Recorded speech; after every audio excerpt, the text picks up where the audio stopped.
ধ্বংসকারী দানব একজনই শয়তান। জয়া আহসান, মেগা স্টার শাকিব খানের সাথে দেখা গেল তাণ্ডব টেজারে জয়া আহসানকে। তবে তাণ্ডবই প্রথম না, এর আগেও দুটি সিনেমায় দেখা গেছে শাকিব খানের সাথে জয়া আহসানকে।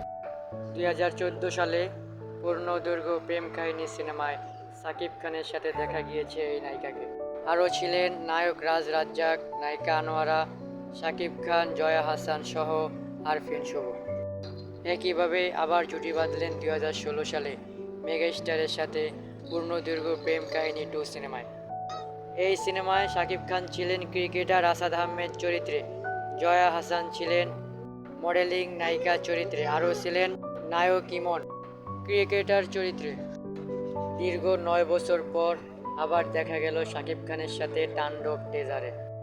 তবে কে তাণ্ডব সিনেমায় শাকিব খানের নায়িকা, সাবিলা নূর নাকি জয়া আহসান?